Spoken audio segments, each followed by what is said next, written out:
Marcos, capítulo de número 5, a partir do versículo de número 25.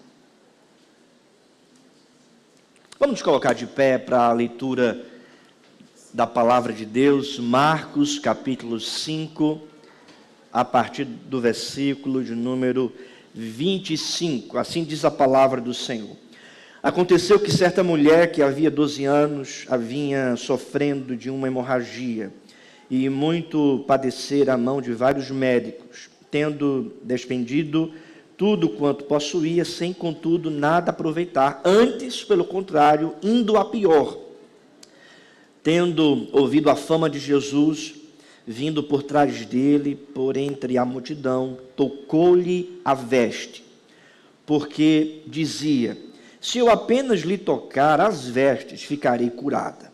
E logo se lhe estancou a hemorragia, e sentia no corpo estar curada do seu flagelo. Jesus, reconhecendo imediatamente que dele saíra poder, virando-se no meio da multidão, perguntou: quem me tocou nas vestes?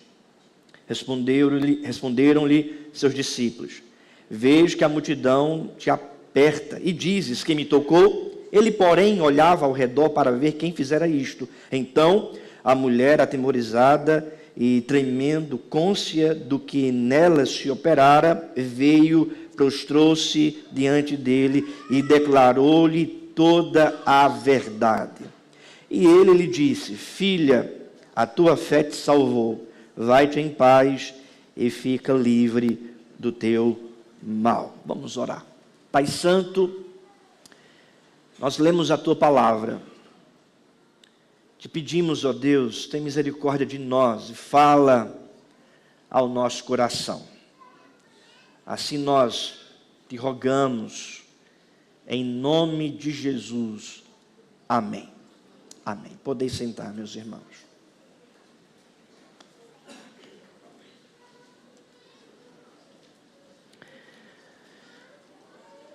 Ontem se comemorou o Dia Internacional da Mulher, e pensando em uma mulher que a Escritura apresenta, mostrando a virtude de sua fé, me veio à mente então esse texto registrado pelo evangelista Marcos, que trata sobre a fé de uma mulher enferma, e essa fé que apontava para a presença poderosa de Jesus. Eu não quero nesta manhã pregar acerca especificamente desta mulher, que sem sombra de dúvida teve uma maravilhosa virtude provinda do Espírito Santo, que é a fé. Mas essa mulher revela algo maior. Essa mulher revela aquilo que existe de melhor, que é a presença de Jesus. Uma mulher que correu em busca de socorro, e esse socorro vindo de Jesus. Uma mulher que foi ao encontro de Jesus. Uma mulher que se prostrou aos pés de Jesus. Uma mulher que revela não o seu poder, mas revela o poder de Jesus. E diante do nosso tempo, onde muito se fala do empoderamento feminino, essa mulher vai numa contramão, mostrando o vazio que existe, a necessidade que existe, o clamor que existe, pelo poder não dela, mas pelo poder de Jesus. Pela maravilhosa presença de Jesus. Pelo poder de sua presença. Na verdade, o evangelista Marcos vem narrando não somente sobre a presença, mas sobre os milagres de Jesus. O texto está justamente inserido na ressurreição da filha de Jairo, Ou seja, Marcos vem aqui anunciando os acontecimentos acerca de Jesus, o que ele vem fazendo, e os milagres, então, que Jesus vem realizando. E o milagre aqui específico que nós lemos, irmãos, foi o milagre dessa mulher, onde essa mulher padecia de uma enfermidade, de um fluxo de sangue, de um flagelo que não era resolvido por ninguém, por nenhum médico, mas ela vai então à presença de Jesus, e Jesus então resolve curá-la. Essa presença poderosa que revelou não somente a fé desta mulher, mas que revelou o cuidado, a transformação e a cura da parte de Deus na vida desta mulher. É sobre essa poderosa presença que eu gostaria de tratar nessa manhã, a poderosa presença de Jesus. E a primeira verdade, irmãos, é que na presença de Jesus há esperança. Na presença de Jesus há esperança, porque veja o que diz o texto, versículo número 25, vamos ler juntos em uma só voz. Aconteceu que certa mulher, que havia 12 anos, vinha sofrendo de uma hemorragia, e muito padecera a mão de vários médicos, tendo despendido tudo quanto possuía, sem contudo nada aproveitar, antes, pelo contrário, indo a pior. Só até aí, irmãos. Olhe para mim aqui um instante. O texto mostra a desesperança que havia nessa mulher. Essa mulher que sofria de uma grande hemorragia, que vinha sofrendo, e havia, diz o texto, 12 anos. Imagine você 12 anos sofrendo de uma enfermidade. 12 anos sofrendo de uma hemorragia. 12 anos sofrendo de um fluxo de sangue, 12 anos padecendo, 12 anos aflita. E diz o texto então que ela procura tudo que o mundo da época poderia oferecer para realizar a cura, mas ela não encontra. O texto diz no versículo 26, e muito padecer a mão de vários médicos, ou seja, a medicina daquela época não pôde curá-la, as estratégias da ciência daquela época não puderam curá-la. E ela vinha padecendo, então, durante 12 anos. De tal modo que o texto termina no versículo 26, dizendo que ela vinha de mal a pior. Veja, tudo a pior. No entanto, irmãos, em meio a essa desesperança, em meio a essa aflição, em meio a essa dificuldade de 12 anos, raiou uma grande esperança. Versículo 27. Tendo ouvido a fama de Jesus, vindo por trás dele e por entre a multidão, tocou-lhe a veste. Porque dizia no versículo 28, se eu apenas lhe tocar as vestes, ficarei curada. Ou seja, em meio àquela aflição, houve então um raio de esperança. Ela disse, se eu apenas tocar nas vestes de Jesus, eu serei curada. Se eu apenas tocar, ter um contato pessoal com Jesus, eu serei curada. Em meio àquela aflição, raiou uma esperança. Ouvindo a fama de Jesus, e sabendo então que Jesus estava passando por ali, ela vai ao encontro para tocar nas vestes de Jesus, porque ela dizia em seu coração, se eu apenas ter um contato pessoal com Ele, se eu apenas tocar em suas vestes, eu serei curada. Em meio à aflição, irmãos, na presença de Jesus há esperança. Em meio às dificuldades, na presença de Jesus há esperança.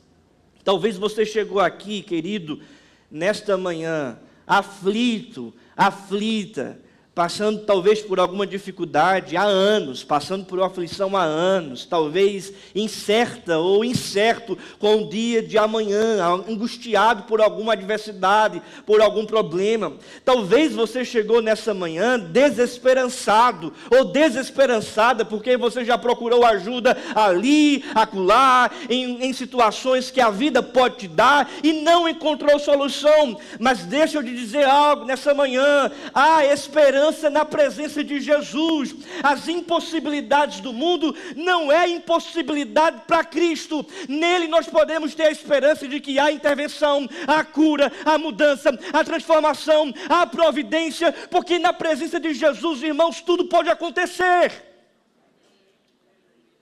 Tudo pode acontecer. Veja, ela vinha passando por um sofrimento prolongado, 12 anos. Um sofrimento que causava desesperança, porque procurou solução em tudo e não encontrou. Um sofrimento que destruía sonhos, porque certamente aquela mulher era impossibilitada de viver certos sonhos para aquela época por causa dessa hemorragia. Um sofrimento que produzia também terríveis sensações em relação não somente ao físico dela, mas ao convívio com as pessoas. Em meio a essa desesperança, ela então pensa: Jesus está passando por aqui, eu vou tocar nele e eu serei curada. Da mesma forma isso pode acontecer com você. Todas as vezes que nós nos reunimos no domingo, como igreja, por exemplo, nessa manhã, nós nos reunimos não em um clube, não em torno de pessoas. Nós nos reunimos em torno da presença de Jesus. É por isso que todo domingo é um dia de esperança. Porque o nosso Jesus venceu a morte e ressuscitou no primeiro dia da semana. É por essa razão que Ele está vivo, e eu saio da minha casa, porque eu vou me encontrar com Jesus, e eu sei que em Jesus, na presença dEle, há esperança para a minha vida, há esperança para a minha causa, há esperança para a minha aflição, há esperança para os meus problemas, porque eu sei que o pior de todas as coisas, que é a morte, Ele venceu, e o domingo raiou com grande esperança para a sua igreja, para o seu povo, para a minha vida, para a sua vida. Eu saio da minha casa e vou me encontrar com Jesus. Quando eu me reúno com a igreja, não é simplesmente uma reunião com os irmãos, mas me reúno com meus irmãos para estar na presença de Jesus, porque na presença de Jesus há esperança, querido. Segunda verdade: na presença de Jesus há cura, porque o texto diz que ao tocar nas vestes ela ficou curada. Versículo 27. Tendo ouvido a fama de Jesus vindo por detrás dele, por entre a multidão, tocou-lhe a veste, porque dizia: se eu apenas lhe tocar as vestes, ficarei curada. Versículo 29. E logo se estancou a hemorragia e sentiu no corpo estar curada do seu flagelo. Na presença de Jesus há cura. Ela vai ao encontro de Jesus, ela tem um contato pessoal com a presença de Cristo, ela toca nas vestes de Jesus, por meio da fé, acreditando no seu poder, e imediatamente ela é curada. Houve aqui, querido, uma cura física, o fluxo de sangue foi estancado imediatamente. Houve também uma cura emocional, porque Jesus olha e diz: filha, no versículo 34, e ele disse: filha, a tua fé te salvou. Ou seja, Jesus chama aquela mulher de filha, apresentando assim um contato emocional, um contato paternal, um contato de cuidado com aquela mulher, dizendo: eu sou teu pai, você pertence a mim. Diante daquela situação onde aquela mulher, ela passava por dificuldades até mesmo na família, no convívio, a gente vai ver isso mais adiante. Entretanto, ela recebe uma palavra também do próprio Cristo dizendo: tu és a minha filha, tu estás debaixo dos meus cuidados. Não apenas uma cura física do corpo, mas também uma cura emocional diante de toda a situação de desprezo que aquela mulher vivia. Meu querido irmão, na presença de Jesus há cura. E se tem um pastor presbiteriano que crê em cura, sou eu. Porque eu sei que Cristo é imutável. E Ele tem poder para curar. Eu não creio que o homem tem poder para curar. Eu não tenho que o pecador tenha poder para curar. Eu não creio que o milagre da cura não pertence a uma pessoa, a uma denominação, a uma igreja. Mas eu creio que Jesus tem poder para curar e pode curar as nossas enfermidades. Nós clamamos a Cristo e Ele é o mesmo Deus que operou milagres ontem, opera milagres hoje e vai continuar operando, porque cremos no Cristo que opera milagres. Ela foi curada imediatamente, e essa cura foi imediata e foi completa, porque a hemorragia estancou, parou. 12 anos de enfermidade, e Jesus então curou aquela mulher. Aquilo que é impossível para os médicos, não é impossível para Cristo. Aquilo que o mundo não dá jeito, Cristo tem poder para dar. Aquilo que você vive, passando, aflito, angustiado, angustiada com as situações que lhe cercam, e que não tem jeito para você, e que você não tem esperança, eu digo para você nessa manhã, tem jeito, tem esperança, porque o mesmo Cristo que curou aquela mulher poderosamente pode curar você, curar o seu coração, curar a sua mente, curar a sua vida, trazer cura física, cura emocional, cura espiritual. Ele tem poder para realizar, querido. Nós cremos em um Cristo poderoso. Agora, é importante aqui apresentar a seguinte verdade, que a cura não é um fim em si mesmo. Essa cura revela em quem ela deveria confiar. Ela confia em Jesus. Nós também devemos confiar em Jesus. Não é a cura pela cura, não é a fé pela fé, não é o milagre pelo milagre, mas é a cura apontando para a obra de Jesus, é o milagre apontando para a obra de Jesus, é a fé apontando para a obra de Jesus, para que em Jesus tenhamos esperança. Terceira verdade, na presença de Jesus há transformação, porque essa mulher, ela foi milagrosamente transformada. Veja o que diz o texto, versículo de número 39, veja. E logo que lhe estancou a hemorragia, sentiu no corpo estar curada do seu flagelo, ou seja, ela foi imediatamente transformada em seu corpo. Versículo 30. Jesus, reconhecendo imediatamente que dele saíra poder, virando-se no meio da multidão, perguntou: quem me tocou nas vestes? Responderam-lhes os seus discípulos: vês que a multidão te aperta e dizes: quem me tocou? Ele, porém, olhava ao redor para ver quem fizera isto.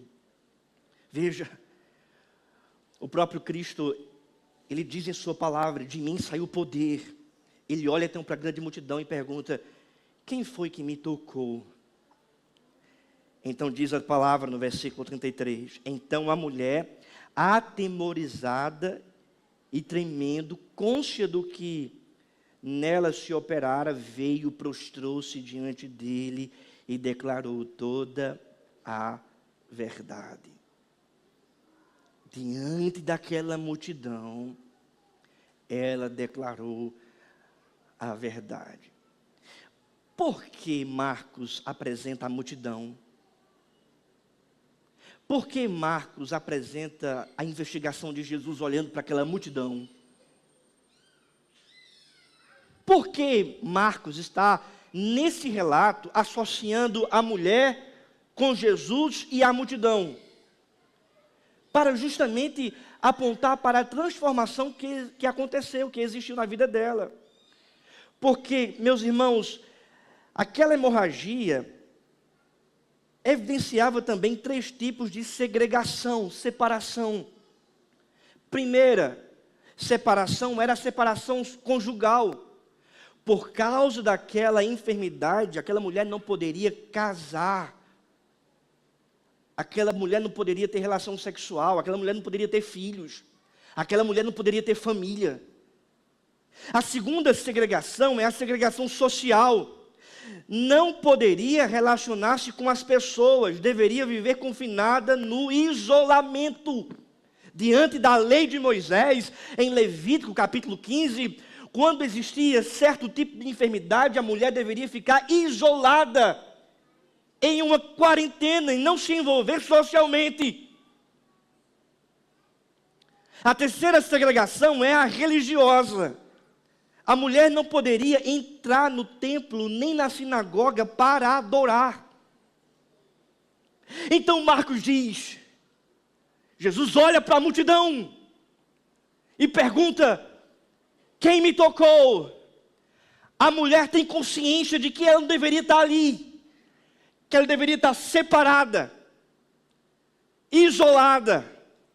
Ela não poderia tocar nem em Jesus e nem ninguém. Porque de acordo com a lei, em Levítico capítulo 15, versículo 25 a 33, diz que uma mulher com fluxo de sangue ou com hemorragia não poderia tocar em alguém, porque quem tocasse diante da cerimônia de Moisés, da lei de Moisés, ficaria impuro. Então, certamente, naquela multidão, ela tocou em algumas pessoas e tocou em Jesus. Naquele aperto ali, certamente ela tocou em Jesus e em outras pessoas. Mas o texto aponta a multidão, a mulher e Jesus. Aquela mulher então se apresenta declarando toda a verdade do que aconteceu sobre a sua vida, do milagre que aconteceu, para revelar o poder transformador que há na presença de Jesus. Essa mulher então é inserida na multidão, essa mulher é inserida ao culto, porque está diante do Rei dos Reis, do Senhor dos Senhores. Essa mulher é inserida novamente ao convívio social. Houve não somente uma transformação do seu corpo, mas houve uma transformação social, uma transformação religiosa, uma transformação familiar, porque essa mulher agora poderia ter essa esperança de ter um marido, de ter filhos, de ter então um convívio normal como qualquer outra pessoa. Na presença de Jesus há transformação. Na presença de Jesus há transformação. Ele tem poder para fazer isso. Essa transformação, ela vai mais além, porque essa transformação revela a alma dessa mulher que foi aqui transformada. Porque veja o que diz o texto, versículo 34. E ele lhe disse, filha, a tua fé te salvou, vai-te em paz e fica livre do teu mal. Ou seja, foi uma transformação da própria alma dela. Essa mulher que era aflita, agora recebe paz. Essa mulher que estava perdida, agora recebe a salvação. O poder de Jesus em curar o seu físico, curou também a sua alma, curou também o seu coração.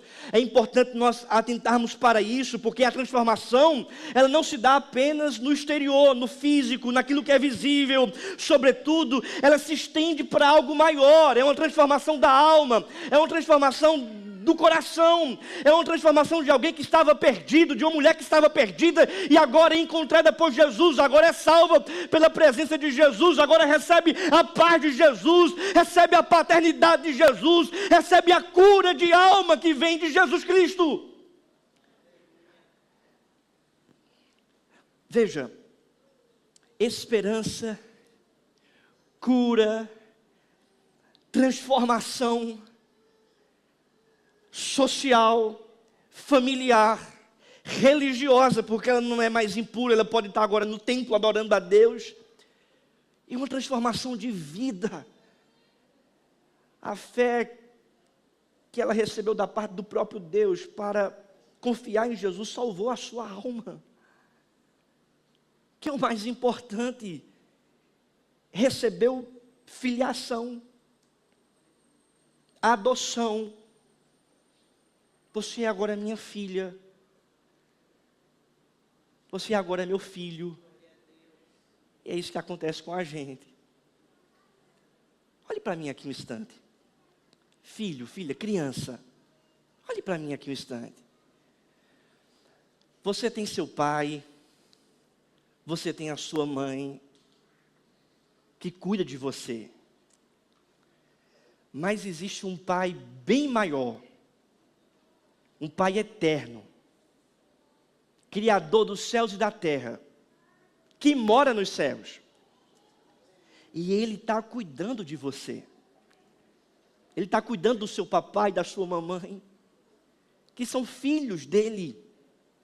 E todos nós que cremos no Senhor, e um dia também você pequenino, criança, olhe para mim, um dia quando você entender e crer no Senhor Jesus, você também vai se tornar filho de Deus, filha de Deus.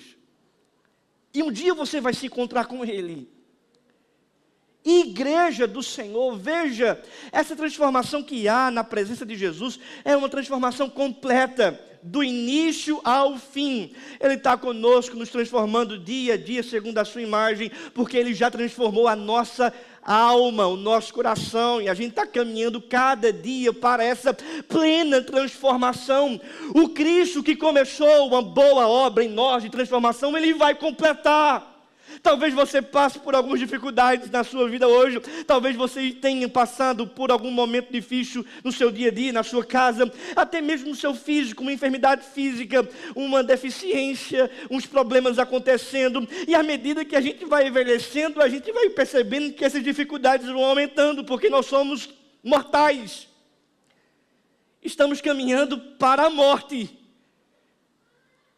Mas haverá um dia, meu querido irmão, minha querida irmã, que Jesus vai voltar. E o nosso corpo mortal vai se transformar em um corpo imortal, glorificado, semelhante ao corpo do Senhor Jesus.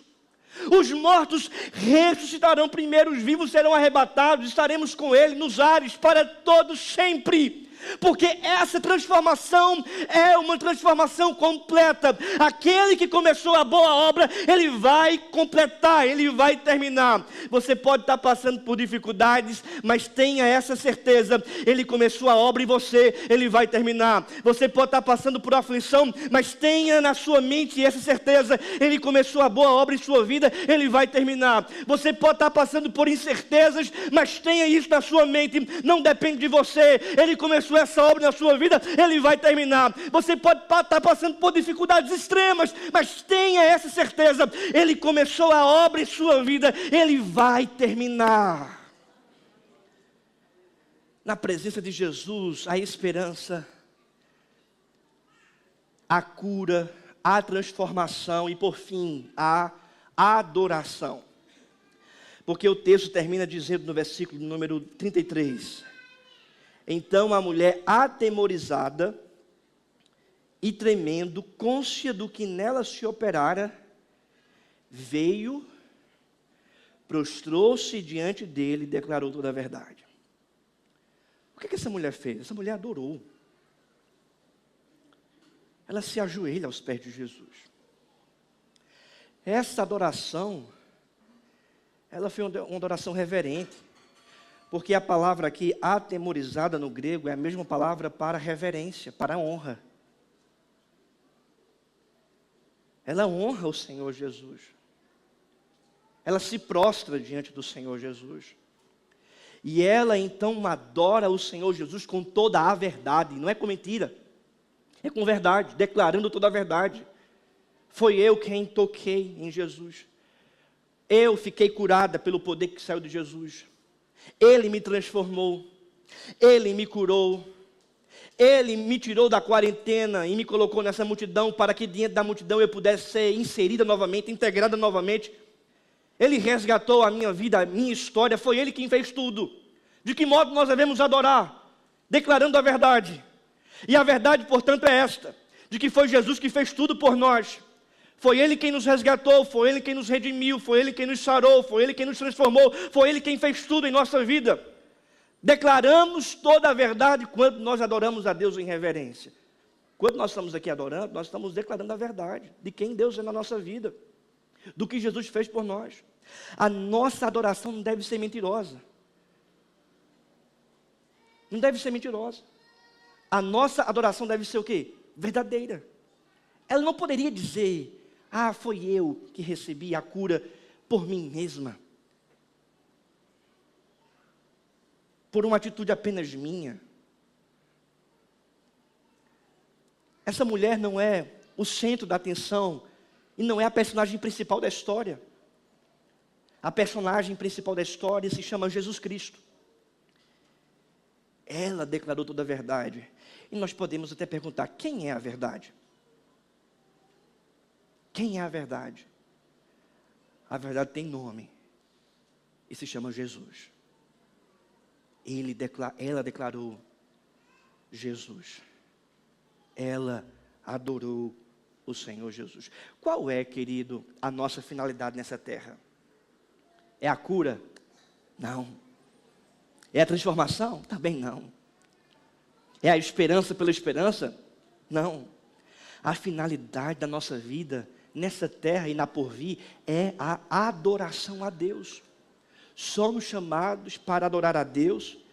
Somos enviados para pregar o Evangelho para que outras pessoas possam também adorar a Deus, possam conhecer também e também adorarem a Deus. A nossa missão primordial é a adoração. A adoração. Essa mulher se concentra em Jesus e ela então adora o Senhor Jesus. Meus irmãos, eu concluo essa mensagem com 4 considerações finais. Primeira, essa mulher teve fé. E a fé aqui é enaltecida pelo próprio Senhor quando diz no versículo 34, filha, a tua fé te salvou. E essa fé é uma fé consciente que não há justiça própria. Ela tem fé, e essa fé é uma fé consciente, que ela não tem justiça própria, que a cura não procede dela, que a salvação não procede dela. É por isso que ela está carente, dependente de alguém que possa justificá-la, de alguém que possa salvá-la e de alguém que possa curá-la. E aqui vai um adendo para todos nós. Muitas das vezes as enfermidades, as aflições nos arrastam aos pés de Jesus para dependermos unicamente dEle. Para estarmos no pó e então depositarmos a nossa fé unicamente nele. E Deus em muitos momentos vai utilizar essas ferramentas da enfermidade, da tribulação, da aflição, para que a gente para que eu e você estejamos totalmente preparados e dependentes de Cristo Jesus e receber de sua justiça, de sua intervenção e glorificarmos somente a Ele e contemplarmos da parte dEle o seu poder. Segunda consideração, querido, uma fé que estabelece contato pessoal com Cristo. Essa mulher, ela tem uma fé consciente de que não há justiça própria, mas uma fé que estabelece contato pessoal com Cristo. Ela procura quem? Procura Cristo. Ela olha para Cristo. Ela enxerga Cristo. Portanto, que a sua fé possa desembocar nisso. Você está aqui para ver Cristo. Você está aqui para olhar para Cristo. Você está aqui para pensar em Cristo. Tem muita gente que vem para a igreja apenas para criticar. Tem muita gente que vem para a igreja apenas para olhar em outras coisas. Para ver como é que está a temperatura do ar, para ver se o som está bom, para ver se a música está boa, para ver se realmente as cadeiras estão acolchoadas, para saber se tem departamento infantil, se o departamento infantil está bom, se tem professores adequados, para saber se a luz está boa, a iluminação está boa, para saber se as pessoas estão bem vestidas. Meu querido, não olhe para essas coisas, olhe para Jesus. Nós estamos aqui para olhar para Cristo. Nós estamos aqui para ter essa fé que estabelece contato pessoal com Cristo. Terceira consideração, é uma fé sincera e perseverante. Porque a despeito da dificuldade e da segregação que havia através dessa hemorragia, ela continua, ela é sincera e ela persevera e vai, não para. Ela se encontra com Jesus, toca em Jesus e recebe também a cura. Portanto, tenha uma fé perseverante. Há quem diga por aí que quando você persevera em oração, você está fraquejando na fé. Certa vez me disseram isso. Olha, não ora mais de uma vez porque isso é falta de fé. Não, a gente tem que orar mais de uma vez sim. Pelo mesmo pedido, sim. Perseverar. Essa mulher estava perseverando, querido. E essa mulher, portanto, revelou essa fé em Cristo. Uma fé perseverante. E por fim, uma fé que confessa Cristo em público. Porque diante de todo mundo, ela declarou a verdade. Ela declarou o poder de Jesus. Ela declarou o milagre de Jesus. Ela declarou a salvação que havia em Jesus. A fé é enaltecida por Cristo. A presença de Jesus é central aqui nesse texto, revelando que nessa presença santa há esperança, a cura, a transformação e a adoração. Vamos ficar de pé e vamos orar.